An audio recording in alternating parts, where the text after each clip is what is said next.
Take a good look at that. Take a good look at that. Take a good look at that. Did we not discuss going out of this World Cup in the last show that it was a reality?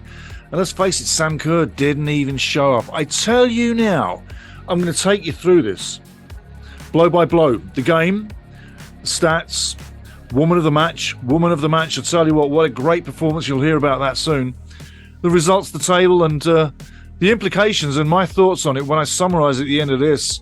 I think you'll have something to say, and you should be a little bit irate, I think. I've got to say this, though. You got to keep it collectively together, like I am right now, because I'm not impressed with that. That was a capitulation, an absolute capitulation, and I'm not going to candy coat it. You're going to love what I bring about this, but that was a capitulation to massive proportions. I don't think I've ever seen such a terrible performance from that team. But over time, this women's national team has gone into decline. And I'll tell you why as we go through this. You're going to love this. Doom and gloom, bad day, eliminated, out of the World Cup, not even out of the group. It's an embarrassment. It's an absolute embarrassment. And ladies and gentlemen, you know that I'm telling the truth. Sometimes you got to speak direct. Sometimes you got to speak the truth. I'm not angry. I'm just really, really disappointed in a lot of things. And some of the things I picked out of that game, you might have missed. I got some meat to add to this as we go through. So get ready, buckle up. We're not going to take all day. We're going to get into this early morning. But yes, Canada has been eliminated from the 2023 Women's World Cup with an absolute flat as a pancake performance. And I'll talk about everything else. You're going to love this. So we're going to get into this pretty quickly. The summarizing, you are absolutely, I'm telling you now, stick around till the end, because what I bring to summarize is absolute gold where this game and this team is concerned. Let's get into this. Good morning, everybody. This game should have the headline as leaderless Canada slaughtered for various reasons, on and off the park. Absolutely. Gets underway really well for Australia. 9 minutes in, Hayley Raso gets on the end of it. It's 1-0. And you've got to say, where was the defending? Absolutely, where was the defending? Totally naked on the far side of the box. Nothing there, nobody covering. Everybody lost at sea. Where were you? Where was the defending? Who's the defence coach? I don't think we got one, because I'll tell you what, there was no defence. Absolute craziness. 1-0 down, 9 minutes in. You've got to think, crazy. Anyway, it gets worse. 35 minutes in, Mary Fowler has it in, and we're thinking, oh my life, 35 minutes in, and it's literally 2-0. It's like, what is going on? Meanwhile, at that stage, you got to say, that goal luckily was called offside.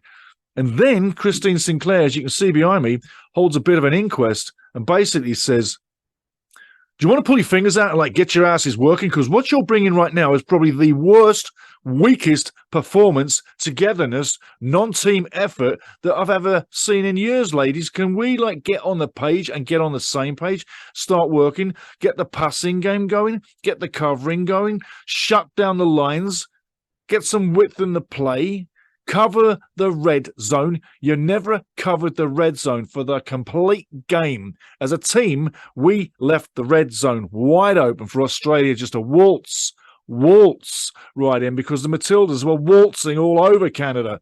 Like I say, Christine Sinclair holding that inquisition. She was telling them, get your asses moving, because this is absolutely ridiculous. And she was right. She was absolutely on the money, I got to tell you.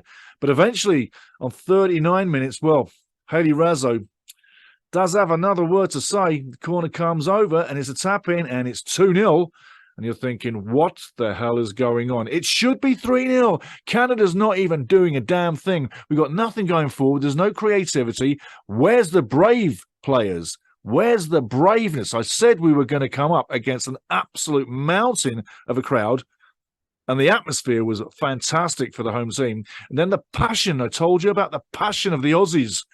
Where did we meet that? We didn't compete. We did not compete. Where was the coaching? I tell you, get to the summary. You're going to hear it. You're going to love it. Half-time is 2-0. Australia's totally in control.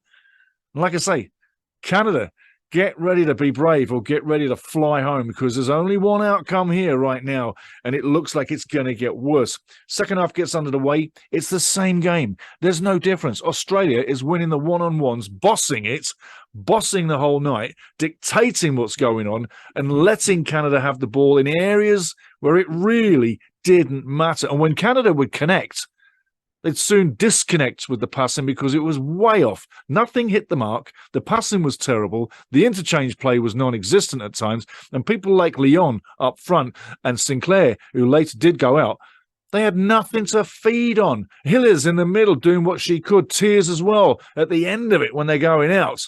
A lot of effort, a lot of huffing and puffing. But there's no organisation. And then right at the death, as if the game couldn't be cruel enough on Canada, VAR, as you love it, pulls a penalty on Canada. And it wasn't pulling a penalty. It's the correct decision. And it was a penalty on 92.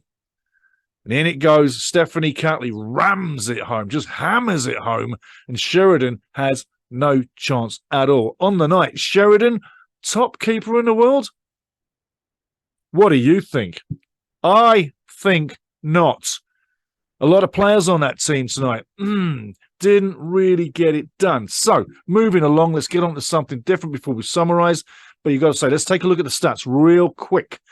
Canada first. 11 shots, 3 on target, 62% possession. That's not bad, most of the possession, but what you do with the ball is what matters. And Australia only had 38% and get 4 goals. 496 passes, 74% pass accuracy. Not great, but it was a battle.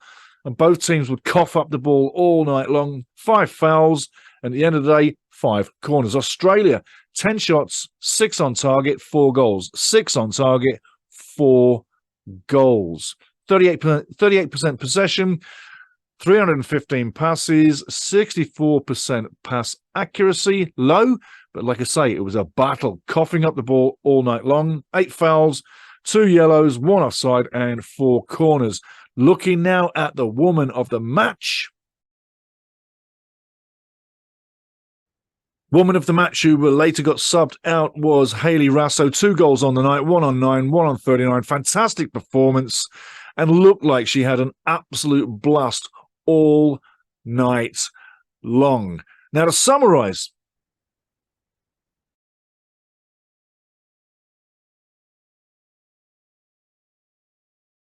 couple of results and a little bit of information before we move through to the summary. Looking at the 2 teams on the top of Group B, you got to say Australia takes the group. Nigeria comes through second, which means Australia is probably going to play Denmark in the knockout round, and Nigeria is probably going to take on England. So there's some news for you. Canada finishes third in the group, not exactly where you want it to be. And the Republic of Ireland fourth. Up the Ra doesn't go anywhere either. So let's put it that way. Now, summarising, I've got to say, not going to pull any punches. I'm not going to be screaming and shouting. I'm just going to be very direct and tell you what I think and what's good and what's bad. And there's not much good. There's a few little things that were good. I've got to say, a few individual players did put in some performances for Canada. I'm not going to single them out, but I'm going to single 1 or 2 out that were absolutely terrible on the night. Talking about the coach, first of all, Priestman comes out with a 4-2-3-1, taking on a 4-4-2. You don't take on a 4-4-2 with a 4-2-3-1. Why? Because you're leaving way too many holes up front on the flanks and also on the spits and the edges of the creation midfield zone. You're literally going toothless. You couldn't get anything going all night, could you? Play a 4-4-2 with a 4-4-2. Match it up, marry it up, nullify it. And then during the game, you go a goal down. You don't make any change. I'm not saying player changes. I'm saying strategy, formation. Get the guys to hold the ball. Remember I said we needed to love that ball, to hold it? Why were we throwing it around down the wings going nowhere like I said we didn't need to go? What a waste of energy. A lot of energy got wasted doing nothing on this game. Again, tactics. The short passing game would have been the better way to go. Down the middle, keep it compact. So if you cough it up, you're ready to counter straight away. Not counter on the attack, but counter on the defending side of the game so you can stay right in the zone and keep your poise and keep your position on the field as a team so you're not getting stretched. All night long, we got stretched out of position. Look at the first goal. Absolute indicator of where is the team on the field. What is the tactical decision making here for the defense moving wide? And why are you going so wide so quick, so early? You got 90 minutes to get one goal. And you're looking like you're chasing the game from the first game. Anyway, Priestman, I got to say this much. You got to go. You bring nothing in the game. You haven't changed the fortune of this team. You sound like Johnny Herdman, yet the female version. Literally had enough of you. You've done nothing for this team at all. You do nothing for me. You haven't changed anything. And you're flat as a pancake as a coach. I wonder why you've even got this job. It sounds rude, but you got to go. And don't put that Neville in there. He did the Lionesses, and they didn't like him either. Don't need Neville to take your job. But you sound like John Herdman too, just a female version. You got to go. Move along. Get someone else in there. Sheridan, best keeper in the world. Really? Do you think she's the best keeper in the world? Why? Why would you say that? People are saying it. We've bigged up a lot of this team that didn't need bigging up. They haven't really, walked as champions yet. You can talk about Olympic medals. Big deal. And I say big deal because when people really pull it out, it's for the World Cup. The Olympic medal thing, it's for them that want to cheer about the Olympic medals. But the World Cup thing, that's where the real medal is won in football. So remember that. Stop relying on an Olympic record when you can't do it at the World Cup stage. And again, Priestman took this team nowhere. Best in the world with Sheridan, get out of town. One-on-ones all night long, the one-on-ones. You couldn't win the one-on-ones as a team. As a coach, you would have been on that sideline screaming at the players, get stuck in, start winning them battles, get the possession going like I said we needed to do, start to move that ball, love that ball, and get in the game, and we never did it. We played on the outside all night long, and Australia let us go where they wanted us to go. We didn't threaten enough, and when we did, they had it all covered. I got to say, halftime, dead in the water. Did you think that was ever going to happen? And we did nothing to change our fortunes. Christine Sinclair, 34 minutes in, having the Inquisition with the whole team on the field. Let's get this together. She knew the ship was sinking, but no one else was willing to bail out with her. I mean, talk about lack of character at times. It's not the players I'm blaming. It's the leadership. You've got to guide these young players on the field. The experienced players should have been helping the young'uns too. So at the end of the day, we all failed together, but it started from the top down. I don't blame the players completely. I do blame one or two with attitudes, especially Lawrence when the goal went in. Number 3. And she's kind of snickering away from the scene.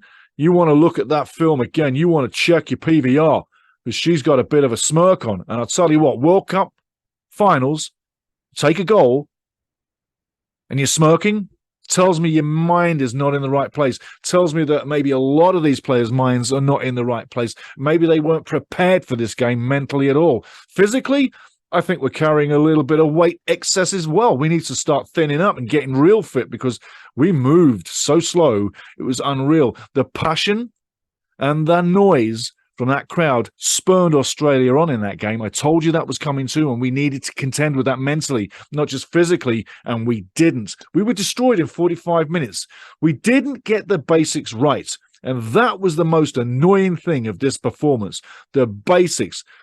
Playing the ball into feet, triangulation, the absolute basics of the game of football, and we couldn't get it done. And when you got talents up front that can finish like Leon can, and we know Christine Sinclair, given the right opportunity, can finish as well. When you have people like that can't even get on to the end of the basics of the game, you're never going to score goals. You're never going to go far in competition. And before this tournament, I said that a semi-final was reaching for this Canadian national team. Getting out of the group stage seems to be reaching, and it shouldn't have been. And the big surprise in this group has been Nigeria. But if you go back, Canada, Nigeria did a 0-0 not so long ago as well. So is it really a shock? I say it's not. Australia, we beat Australia twice last year. Now they slam us 4-0, slaughtered 4-0. What have we done? We haven't ascended. We haven't achieved. We haven't gone anywhere. We've had a lot of political things going on, maybe that upset the players in the past. But where was the excuse at this World Cup? Not to bring the basics, not even to show up. Where's the excuse for that? Because there should not be any. And if you want to go back in time and say, where's the preparation or lack of, you can nitpick about that for sure. But when you cross the white line and you go over there and you're wearing the badge and you're playing for the nation, there's a level that you play to. And we didn't hit that. And at the end of the day, we need to look at the coach and some of the individuals on the play that did not bring the top game. And if we want to be anybody in this game, we've got to start excelling at the top. And if you look back over the last 20 years, like I have, following the women's national team, we haven't gone anywhere. We haven't stepped up like magic and won things over the years. And again, don't give me the Olympics. I want to see the World Cup in Canada's hands. That's the mark. That's the only mark in world football. But we haven't gone anywhere in over 20 years.